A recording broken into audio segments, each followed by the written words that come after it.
गांव की सुबह ताजगी से भरी होती है जब सूरज की पहली किरणें खेतों पर चमकती हैं। बच्चों के ठहाकों और किलकारियों से सजी यह जगह सपनों का एक उज्जवल केंद्र है। राधा, एक 12 वर्षीय लड़की, अपनी पढ़ाई के प्रति उत्साहित हर दिन अपने स्कूल की ओर तेजी से बढ़ती है। उसके मन में एक सपना पलता है, शहर में जाकर डॉक्टर बनना, ताकि वह अपने गांव के लोगों की सेवा कर सके। हालांकि उसके पिता का मानना है कि लड़कियों को अव्यवस्था में रखा जाना चाहिए।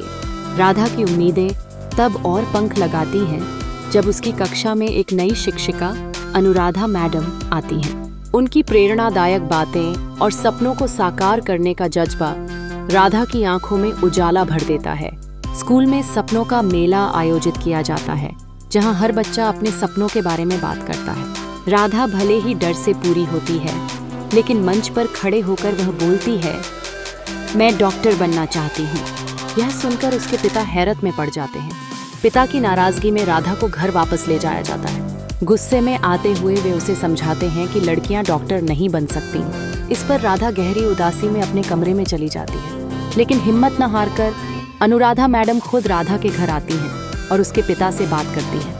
वे राधा की मेहनत और दृढ़ संकल्प को बताते हुए उन्हें विश्वास दिलाती हैं कि यदि राधा फोकस करते हुए पढ़ाई करती है तो वह गांव का नाम रोशन कर सकती है। धीरे धीरे अनुराधा मैडम के समझाने से राधा के पिता भी मान जाते हैं और उसके सपने को साकार करने की राह तैयार कर देते हैं।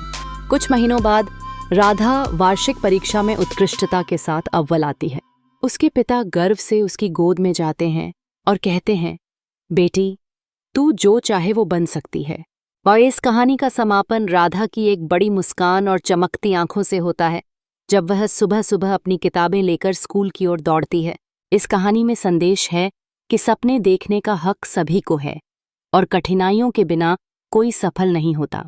अगर मेहनत और समर्थन मिले तो हर सपना साकार हो सकता है।